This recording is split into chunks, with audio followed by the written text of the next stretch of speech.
Clippers forward Kawhi Leonard has declined his $36 million player option to become a free agent. That was confirmed to Woj on Sunday. Leonard is expected to negotiate a new deal to remain with the Clips. He can potentially sign a 4-year, $176.2 million deal, or he could do a 1-and-1 and become a free agent in 2022 when he could sign a 5-year deal worth $235 million. Perk, still here with us. Perk, I'm going to start with you. Kawhi just had surgery on his ACL last month. He has not yet helped the Clips to an NBA Finals series.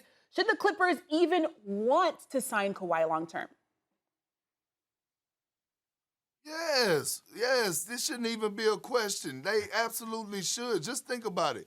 Look at what they done and look at what they gave up to just even when Kawhi got there to even embrace and help Kawhi get to that point of going to the Clippers, trading for Paul George, giving up everything in the world, including draft picks and everything. I mean, their back was against the wall. And when you look at what the Clippers, how they have catered to Kawhi Leonard, and Kawhi Leonard, have delivered when healthy. He has delivered in great fashion. Look, I believe that the Clippers should want Kawhi Leonard back long term. Listen, at the end of the day, it's a ACL tear, and I get it. It's not an injury that we just could overlook and downplay. It is something that's going to have him sidelined for months or possibly the whole entire year. But if you're the Clippers and you look at the way that Paul George has found his confidence, especially throughout this postseason, and the way that he dominated when Kawhi went out, and Kawhi is a guy that's the ultimate professional when it comes down to working on his game,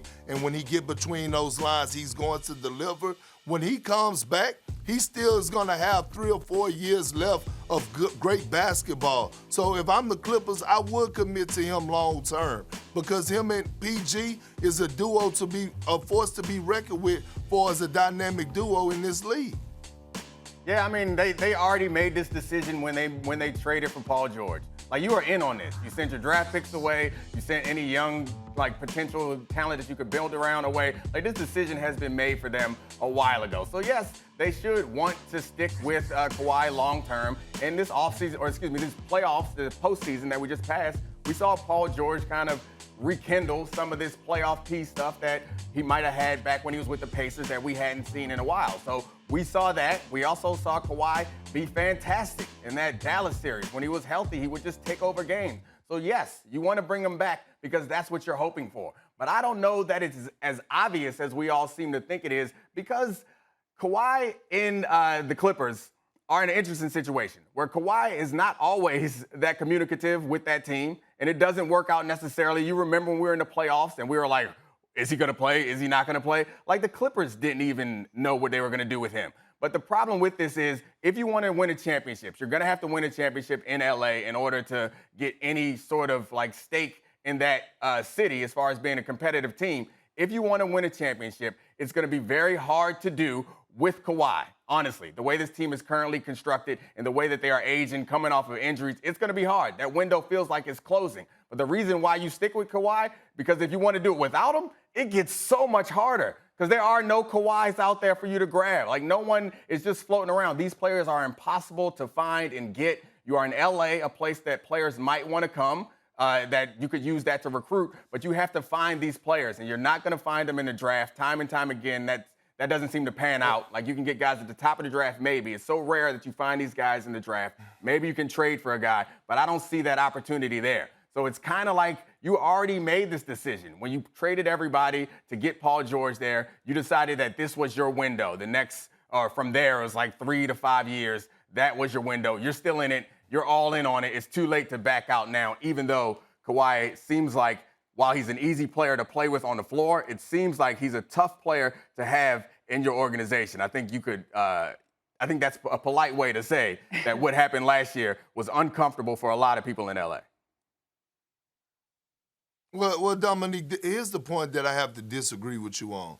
Just because Kawhi Leonard wasn't open to the public about everything that was going on with his situation, that don't mean that the Clippers didn't know what was going on. You don't think Ty Lue knew what was going on with Kawhi the whole time? Everybody knew internally. They just didn't release the information to the public. Kawhi Leonard has been in communication with the Clippers like no other this year. We have seen multiple reports about Kawhi being more vocal than usual. Him and Coach Ty Lue has a tremendous relationship, along with Steve Ballmer. Everything already was known inside the organization. They just did a hell of a job not leaking it out to the media.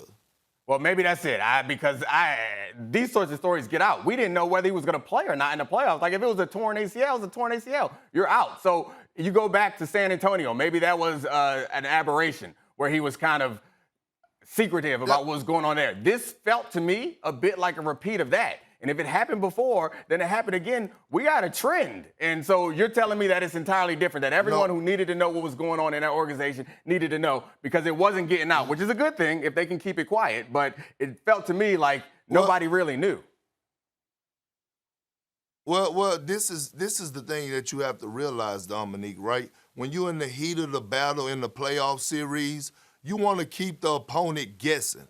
You don't want the opponent to know if Kawhi is coming back. You want to put out reports that saying, hey, Kawhi may play game 6, even though you're knowing that he's not, because you want to play those type of mind games when you're trying to compete for a championship. You never want to show your hand. You never just want to say, we're going to question Kawhi to be out for the series or be out for the playoffs, because you want that team to always be on their toes. You want to strike them so they could at least expect whether or not what your game plan is going to be. So that was a great strategic plan by the Clippers front office and Ty Lue, in my opinion. Thanks for watching ESPN on YouTube. For live streaming, sports, and premium content, subscribe to ESPN+.